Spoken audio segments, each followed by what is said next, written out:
Perguntou-lhes Jesus: Nunca lestes nas Escrituras? A pedra que os construtores rejeitaram, essa veio a ser a principal pedra angular.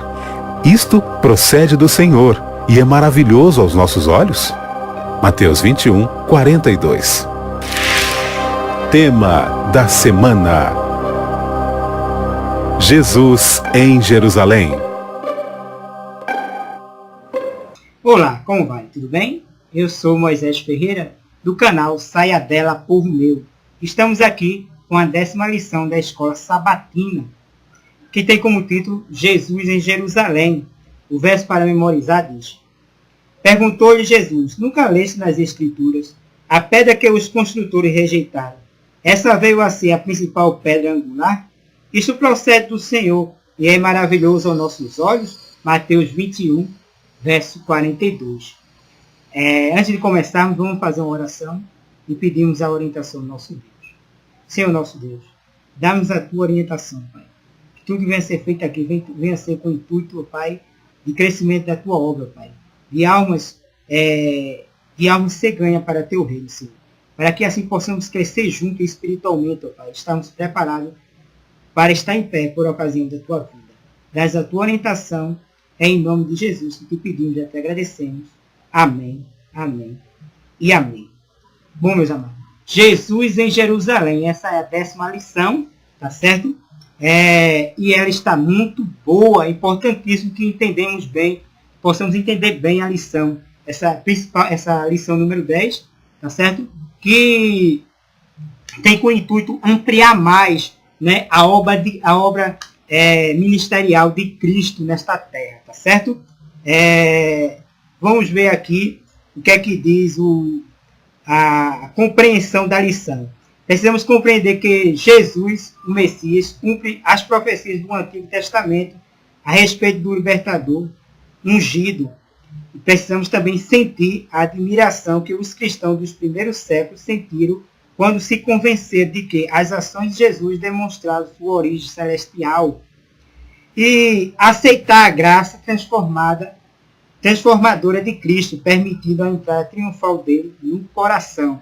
Assim como Cristo entrou em Jerusalém, triunfantemente, né, era o objetivo dele também entrar nos corações do povo, né, do primeiro século, né, da nação de Israel, e transformar a vida deles. Porém, a gente vai ver dentro desse resumo que nem todos aceitaram a obra de salvação, né, e hoje não é diferente, né? Jesus está à porta do nosso coração, batendo, né? Ele não invade, ele bate. Eis aí a questão se eu vou abrir ou não a porta. Se eu abrir a porta, tá certo? Se eu permitir que Cristo faça uma obra em minha vida, uma obra de relacionamento com Cristo, aí sim, por meio do Espírito Santo, ele pode transformar a minha vida e a sua vida, tá certo? Pois bem, aqui diz o seguinte: a herança profética de Cristo. Na época de Cristo, muitas pessoas afirmaram ter credenciais messiânicas. Como os cristãos atuais podem ter certeza de que Jesus foi o verdadeiro cumprimento profético? Interessante, né? No tempo de Jesus, muitos vieram antes, né? Satanás já preparou o terreno, né? Para que antes de Jesus, e até mesmo depois dele, veio muitos dizendo que era o Messias, que era o ungido, que era aquele que havia de se cumprir a profecia, né? Muitos levaram o povo ao deserto, né? No primeiro século, né? Muitos vieram dizendo ser o Cristo, mas não eram verdadeiramente o Cristo. Mas aí depois, né, veio um simples carpinteiro em cima de uma jumentinha, né, entrando triunfantemente em Jerusalém. Será que esse era realmente o Salvador do mundo, meus amados? É isso que vamos ver durante o resumo dessa lição da Escola Sabatina, né? E eu já digo, e você já deve saber, que aquele realmente, né, que veio em cria de jumenta, como estava nas profecias, né? Como assim Salomão, né, quando foi feito rei, foi colocado um jumentinho, Davi mandou preparar um jumento e colocar ele. E era costume dos reis de Israel fazer isso, né, um costume judaico de colocar em cima de um burro ou de um jumento né, um príncipe que havia de ser rei, para assim entrar e ser ungido rei. Salomão foi ungido rei em cima, quando entrou em Jerusalém, em cima de um jumentinho, né? E 1000 anos depois, o nosso Salvador, né, um simples carpinteiro, em cima de um jumentinho, também entrou triunfantemente em Jerusalém e foi ungido também por uma mulher que ungiu seus cabelos e ungiu, como ele mesmo disse, para a sua morte, né? Eu imagino Jesus aonde ia depois da sua unção, o cheiro do perfume, do suave perfume que foi que era transmitido, né? Que enchia aonde ele estava, né? Onde Jesus ia, o aroma suave, né? Simbolizando, né? Também, né? A obra de Cristo, que Cristo viria fazer nesta terra, transformar a nossa vida, fazer com que a nossa vida realmente fosse um cheiro suave nessa terra, para assim cativar os corações daqueles que ainda não entregaram a vida a Jesus Cristo, tá certo? Então, aquele que entrou no primeiro século em cima de um jumentinho, assim como Davi colocou Salomão, aquele que no primeiro século também, o carpinteiro, né, o filho de José, que entrou em Jerusalém triunfantemente em cima de um jumento, ou de um burro, né, ele era realmente o Salvador do mundo. Mas a gente vai ver dentro do resumo dessa lição que aqueles que eram os principais que deveriam aceitar, né, a obra redentora de Cristo, aceitar o Salvador do mundo, eles rejeitaram o Salvador do mundo, rejeitaram o seu rei, né? Alguns achavam que Cristo era apenas um profeta, né? Embora não seguisse a Jesus, mas se dirigia a ele como um profeta e não como rei, aquele que havia de vir para realmente redimir Israel, né? Embora havia uma visão distorcida da primeira obra de Cristo, né? Porque quando Cristo veio a esta terra, Satanás distorceu a obra primária de Cristo, que não era primeiro o trono, era primeiro a cruz, né? Antes de vir o trono, é preciso vir primeiro a cruz. Antes de vir a glória, foi preciso vir primeiro a cruz. A glória está no futuro, quando ele virá realmente como Rei dos Reis e Senhor do Senhor, buscar aqueles que não o rejeitarem, que permitirem que ele faça uma obra transformadora em seus corações, meu amado, tá certo? Isso hoje está fazendo chamado a mim e a você, para permitir que a gente abra a nossa mente, para que ele possa transformar a nossa vida, tá certo? Pois bem, que aspecto da entrada triunfal de Cristo refletiram as profecias do Antigo Testamento a respeito do Messias, né? Como a gente viu aí, né? O Messias viria, né, nas profecias como em cima de uma cria de jumento, né? Em cima de um jumentinho, né? E que também, né, nas profecias estava dito que da boca de crianças, né, se tiraria perfeitos louvores, né? Havia as profecias e mais profecias que apontavam para o Messias, para a obra redentora dele. Por exemplo, desde a queda de Adão, né, a gente vê lá que depois que Adão caiu em pecado, Deus fez o quê? Pegou um animalzinho lá, um cordeirinho lá, o imolou, tá certo? E aí cobriu Adão e Eva com a pele de animais, simbolizando o Redentor do mundo, né? E isso deu continuidade com seus filhos, Caim e Abel. Né? A gente vê na história, no capítulo 4 do livro de Gênesis, né, a história de Caim e Abel, né, da questão que Deus pede na hora de eles prestarem adoração, vieram com os frutos da terra, né, Caim, e Abel veio com aquilo realmente, né, que Deus havia determinado, né, um animalzinho, e aí Deus se agradou daquilo que da oferta de Abel e não na de Caim. Por quê? Porque era uma oferta de sangue, simbolizando o Redentor do mundo. E isso foi passando de pai para filho até chegar o tempo, né, de Deus tirar o povo de Israel, né, do Egito, né, e dar a eles o serviço do santuário, onde os sacerdotes aí, imolavam, né, cordeiros, apontando, e derramavam sangue, apontando para o Redentor do mundo. Então, todo aquele serviço do santuário era uma tipologia, ou um simbolismo da obra redentora de Cristo, tá certo? Não só da sua primeira obra, no sentido do seu primeiro ministério de morte, mas também do seu ministério de intercessão no santuário celestial. Porém, quando o Salvador do mundo veio em uma jumentinha, o povo de Israel, principalmente os sacerdotes, né? Os líderes, né? E sacerdotes, principalmente eles, não todos, porque houve muitos que realmente depois se submeteram ao plano da salvação, mas no tempo de Jesus, né, os principais lá, como lá o caso lá de Anás e Caifás e outros, né, e também muitos dos saduceus rejeitaram, eles eram principais lá, que eram para aceitar o Salvador do mundo, o rei, rejeitaram o Salvador, tá certo? Como isso é possível, amado? Mesmo assim será por ocasião, nesse século XXI, nós estamos à beira, meu amado, da volta de Cristo a esta terra. Estamos no limiar da volta de Jesus com poder e grande glória, mas muitos não estão compreendendo a volta do Salvador, como ele virá. Tem gente que não sabe como Jesus vai vir, né? Como ele virá. E aí, meu amado, haverá uma contrafação. Satanás enganará muitos, né? E muitos acharão que Jesus já está voltando e seguirão ao inimigo de Deus, a Satanás, em vez de ao verdadeiro Salvador.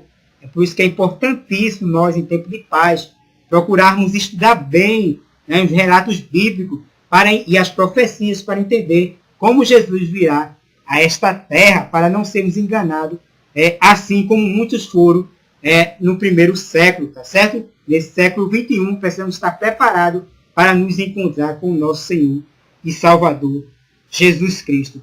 Qual é a relação entre a maldição de Jesus sobre a árvore e a purificação que ele fez no templo? Nós sabemos que quando Jesus entrou em Jerusalém, ele foi ao templo e ele pegou, né, umas cordas que estavam lá e começou, né, a derrubar as mesas dos cambistas lá, né, fazendo uma purificação lá no templo, né, isso simbolizando algo especial, né? E a gente sabe também que Jesus, quando ia saindo de Jerusalém, ele procurou em uma figueira figos e não encontrou. Oxê! Quando ele foi procurar o que deveria haver em uma figueira, ele não achou e ele amaldiçoou aquela figueira. Aí a lição da escola sabatina fez uma pergunta que eu até vou repetir aqui. Qual é a relação entre a maldição de Jesus sobre a árvore e a purificação que ele fez no templo? A purificação que Jesus fez no templo, né, primariamente, ela demonstrando a obra redentora que ele queria fazer no coração da nação de Israel, primariamente, né, mas simbolizando também um juízo ali, porque eles rejeitariam, né, a obra redentora de Cristo. E a figueira também, quando chegou o tempo, né, que Cristo foi procurar figo, não achou, e aí o Senhor amaldiçoou aquela figueira, e ela veio a mirrar, né, ela veio a murchar. Por quê? Simbolizando e fazendo um paralelo aí, né, também que o tempo de graça, né, Deus concedeu graça ao povo de Israel, escolheu o povo de Israel como uma nação, que a nação de Israel fosse um povo santo, justo, bondoso, e pela obra que eles faziam no santuário, né, a obra sacerdotal, ministério sacerdotal, de matar cordeiro, derramar seu sangue e apontar para o Redentor do mundo, né, que Cristo deu a eles, todo aquele período de tempo do Velho Testamento, né, simbolizando um tempo de graça, quando Cristo chegou e entrou em Jerusalém, foi rejeitado pelos seus, né? Então aí a gente vê aí uma relação, né? Tanto da obra de Cristo de purificação no santuário, como da figueira mirrada. Ambas tinham graça e tinha também juízo, né? E hoje não é diferente, a graça está aberta a todos. Mas quanto, meu amado, automaticamente estão se autodenominando não dignos do reino dos céus. Jesus está às portas, meu amado, à porta do nosso coração. A porta da graça está aberta. A pergunta é, estou eu disposto a abrir o meu coração para que Cristo entre? Se eu permitir que Cristo faça uma obra, né, por meio do seu Espírito em minha vida, aí sim eu vou crescer e crescer no reino de Deus e me preparar para me encontrar com o meu Salvador. Se eu não permitir que Cristo entre em minha vida, transforme a minha vida, automaticamente eu estou me julgando, eu estou me condenando. Não é que Deus vai condenar a raça humana já está condenada. Mas ele deu o seu Filho para que todo aquele que nele crê, que esteja condenado, não seja mais condenado por ocasião da sua vida. Né? Seja salvo por ele. Ele mesmo disse, eu não vim destruir as almas dos homens, eu vim salvar. Né? Esta é a obra da graça, a obra redentora da graça de Cristo. É salvar, é transformar a vida. Mas se eu a rejeito, automaticamente eu estou me autocondenando e não estarei e não terei vida em abundância, né? Por ocasião da sua vida, tá certo? Pois bem, a entrada triunfal de Jesus nutre a esperança e a convicção.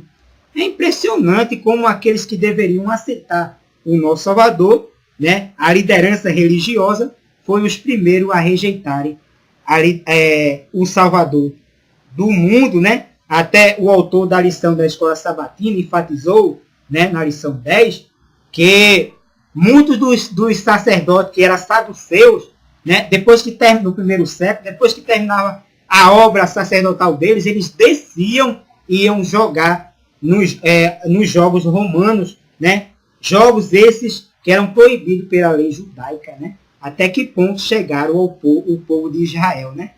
Chegaram ao ponto de se secularizar de tal forma, né? Esse é o problema do de se envolver com o mundo, né? O secularismo, né? Nos apegarmos às coisas desse mundo a tal ponto de não termos discernimento espiritual, né? Certa vez alguém disse que as bênçãos passam, a primeira vez ela passa tranquilamente, se nós formos espertos, como um cavalo. Se nós formos espertos, nós subimos nele e vamos cavalgando nele. Né? Na segunda vez, esse cavalo já passa pulando, ele não passa mais suavemente. Né? E isso pode simbolizar realmente o que aconteceu com o povo de Israel. Né? Quando o Salvador do mundo veio, eles não tiveram discernimento para entender, né, que aquele era realmente aquele que havia de vir e salvar a humanidade. Aí diz aqui, como a parábola das bodas alerta os discípulos modernos sobre a presunção espiritual e o excesso de confiança. Meu amado, precisamos entender bem, veja só.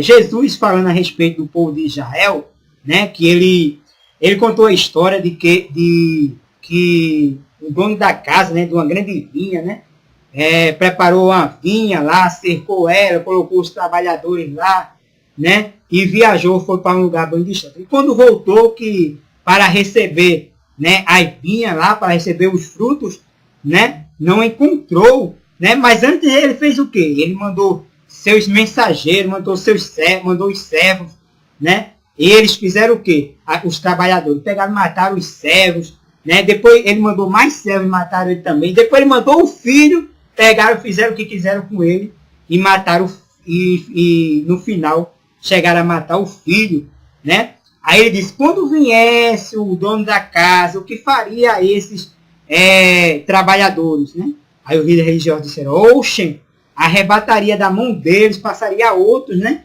E disciplinaria aqueles que estariam ali trabalhando. Ou seja, automaticamente eles estavam se julgando, eles estavam se condenando porque a parábola estava se referindo a ele. Mas a parábola também se refere a nós, meu amado. Em que sentido?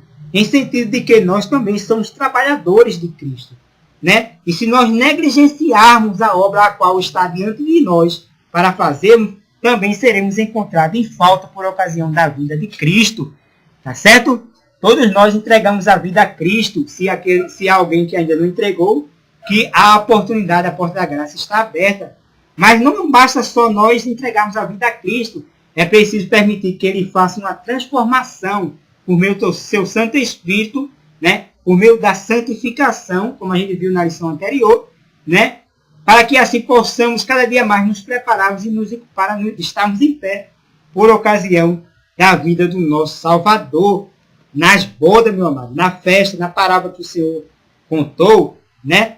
Ele convidou primeiro aqueles que preparou tudo, né, para as bodas, né? Fez tudo, gastou muito, gastou tudo que tinha, né, para as bodas. Quando foi chamar aqueles que deveriam vir, eles não quiseram vir. Aí o que o rei fez, né, na parábola de Jesus, o rei disse: olha, vai lá pelo meio do caminho e traz lá aqueles, e chamam todos aqueles que quiserem vir, né? E chamaram a todos que estavam à beira do caminho. Mas quando o rei foi lá investigar quem estava lá na grande festa, né, havia um que não estava com as vestes festivas, né? E essas vestes festivas representam o caráter de Cristo, a justiça comunicada e imputada de Cristo, meu amado.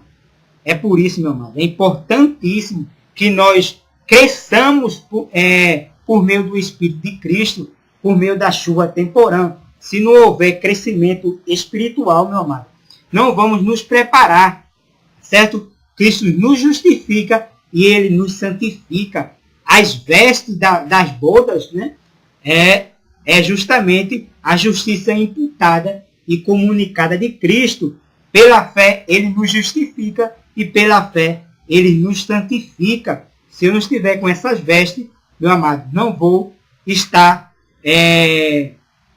Quando Ele vir, eu vou estar fora do reino dos céus, tá certo? Do mesmo jeito que Ele pegou aquele homem que não estava com as vestes, o rei mandou que seus servos pegassem aquele homem que não estava com as vestes festivas. Mesmo assim, Ele há de separar aqueles que, principalmente nós que temos o quê? Temos a Bíblia, temos o Espírito de Profecia, sabemos que temos a última mensagem para levar a esse mundo e não fazemos, perdemos tempo, meu amado. Eu fico às vezes triste quando na escola sabatina, o professor da escola sabatina pergunta: quantos estudaram a lição da escola sabatina? Aí muitos ficam calados, não estudaram dia nenhum a lição da cidade, dia nenhum. 6 dias que o Senhor nos dá, meu amado. Se brincar certo, né? Eu até faço assim, né? Quando me perguntam se eu estudei a lição da escola sabatina, eu digo 8, porque eu estudo no sábado, eu estudo no domingo, na segunda, na terça, na quarta, na quinta e na sexta. Se tivesse mais dias, eu estudava ainda mais, meu amado, porque eu preciso entender que eu preciso me preparar para me encontrar com o meu Redentor. Aí eu fico triste, voltando, quando o professor pergunta e muitos ficam calados, meu amado, não estudaram nenhum dia a lição da escola sabatina. Aí, tem aqueles que ainda dizem: não, eu estudei 3 dias, 4 dias, 5 dias, né? E tem aqueles que dizem que não estudaram dia nenhum, não tem prazer nenhum, meu amado, em estudar o guia da lição da escola sabatina. Se eu tenho prazer de estudar o guia da lição da escola sabatina, que vai nos guiar a Bíblia, a palavra de Deus, meu amado, eu vou crescer espiritualmente. Meu amado, se eu não comer do maná, né, cada dia, cada hora da minha vida, cada momento, meu amado, eu não vou crescer espiritualmente, meu amado. Só vai haver crescimento espiritual se eu comer do maná que Deus tem nos concedido, meu amado, que é a palavra de Deus. Por meio do estudo da Bíblia, eu cresço espiritualmente. Eu tenho um discernimento do verdadeiro caráter de Cristo. E esse caráter, por meio da contemplação, eu sou transformado, meu amado. E aí, meu amado, por meio do Espírito Santo, eu estou me capacitando para levar a última mensagem ao mundo. Mas eu e você, às vezes, muitas vezes, passamos a semana todinha e não estudamos. Fico triste quando o professor pergunta e muitos dizem que não estudaram. E quando estudaram é 1, 2, 3 dias, né? Mas Deus nos dá a oportunidade, meu amado, para estudarmos todos os dias da semana, a palavra de Deus, né? Sem exceção, tá certo? O sábado, né? O sábado na escola sabatina não é um momento onde nós vamos estudar a lição da escola sabatina. É o momento onde vamos recapitular a lição da escola sabatina. Tá certo? Estudar, nós estudamos durante toda a semana. Mas no sábado é apenas uma recapitulação. Eu ainda vou mais ainda a fundo. Imagine você, às vezes, quando a gente está numa classe da escola sabatina, que nem o professor da escola sabatina estudou a lição da escola sabatina. Meu amado, se eu e você não estiver preparado, meu amado, quem vai estar? Se nós formos chamados para levar a última mensagem ao mundo, precisamos acordar, meu amado, despertar por meio do Espírito de Deus, por meio da chuva temporã, para que possamos estar preparados para receber o batismo completo do Espírito Santo, que é conhecido como a chuva ceroida. Né? E como é que eu vou me preparar? Estudando o dia da lição da escola sabatina, o Espírito de Profecia, a Palavra de Deus, que é a luz maior. Cada dia, cada momento, eu estou me capacitando, meu amado, meus queridos, para assim me encontrar com o meu Senhor e Salvador Jesus Cristo. Mas eu me preparo como? Lendo o estudo da Bíblia, lendo a lição da escola sabatina, estudando a Palavra de Deus, Espírito de Profecia, testificando. Se eu não fizer isso, meu amado, eu não vou estar preparado.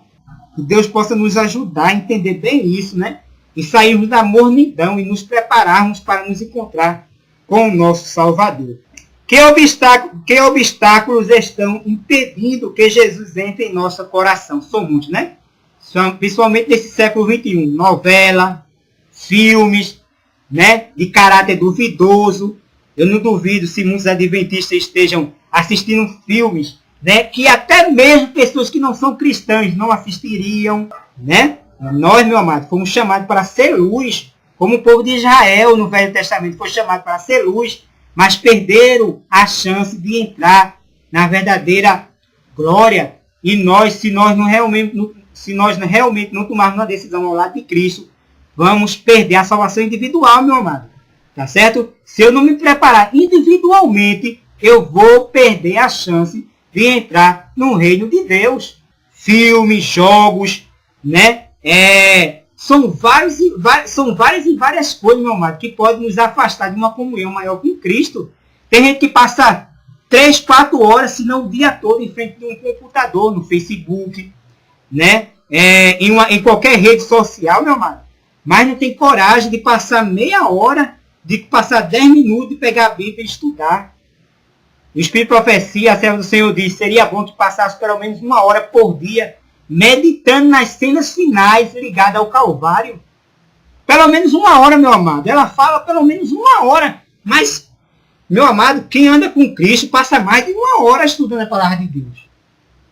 E tem gente, meu amado, que diz que está andando com Cristo.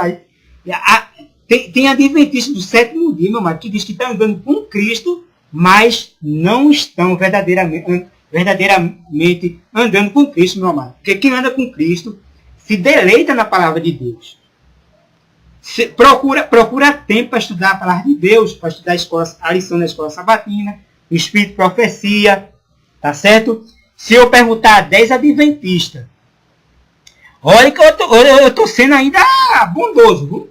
Se eu juntar 10 adventistas e perguntar qual é a nossa missão aqui nessa terra, eu garanto a você, meu amado, 2 ou 3 vão me responder claramente qual é a nossa obra nessa terra.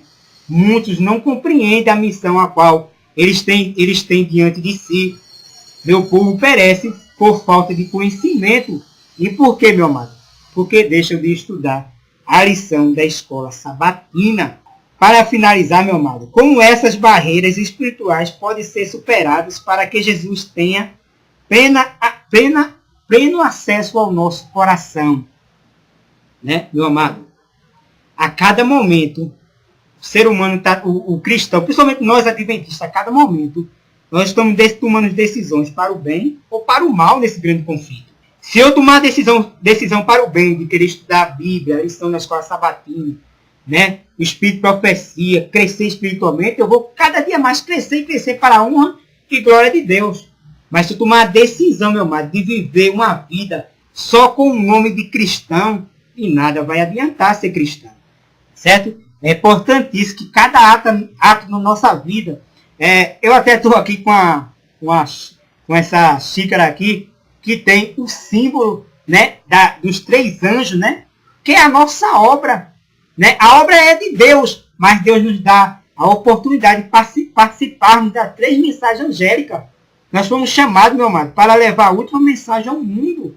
É preciso eu tomar uma decisão realmente de querer me preparar para me encontrar com o meu Senhor e Salvador Jesus Cristo. E assim como eu vou beber essa água nesse momento, meu amado, que você possa beber dessa água, que é a palavra de Deus, Cristo em vós, a esperança da glória. Você possa se deleitar no Espírito, na lição da escola sabatina, no guia da lição da escola sabatina, no Espírito de profecia, meu amado. E você possa ter uma compreensão completa da sua missão aqui nesta terra. Aí o resumo diz: a entrada triunfal de Jesus em Jerusalém prefigura a sua segunda vinda, a purificação da terra e o juízo final. Espiritualmente significa a entrada de Cristo no coração humano.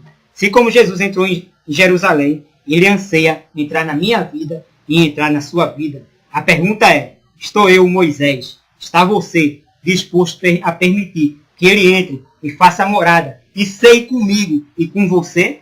Se você permitir, meu amado, realmente ele entrará. Clame a Deus neste momento e peça a ele ajuda para que você tenha o desejo de querer estudar realmente a lição da escola sabatina, o Espírito de profecia e principalmente a luz maior, que é a palavra de Deus, meu amado. Certo? Que possamos realmente ter essa meta em nossa vida. Nesse momento vou finalizar com uma oração. Senhor nosso Deus, agradecidos estamos, Senhor, porque temos a certeza que o Senhor em breve virá nos buscar. Mas que povo o Senhor encontrará, Senhor? Será que realmente Moisés está se preparando para se encontrar contigo? Será que aqueles que estão me vendo e me ouvindo nesse momento, Senhor, estão se preparando para se encontrar contigo? Se a resposta for não, Senhor, e minha resposta é sim, mas se a resposta de alguns for não, que neste momento o Senhor possa fazer uma obra maravilhosa em sua vida, e eles possam ser transformados pela tua graça maravilhosa, e eles ceiam contigo, Senhor. Que nós possamos ceiar contigo, e o Senhor nos preparar para nos encontrar contigo por ocasião da tua vinda. Sabemos que estamos vivendo no limiar da tua vinda, nesse século 21, no qual veremos o Senhor voltando com poder e grande glória. Eis-nos aqui, Senhor. O Senhor possa cumprir em nós aquilo que nenhum homem pode fazer, que é transformar a nossa vida e nos preparar por meio da chuva temporã e também por meio da chuva serônia para levar a última mensagem ao mundo. É isso que suplicamos e te agradecemos em nome de Jesus. Amém, amém e amém. Meu amado, saúde e paz e até a próxima lição, a 11ª lição, né? A lição 11 da Escola Sabatina. Saúde e paz, que Deus lhe abençoe.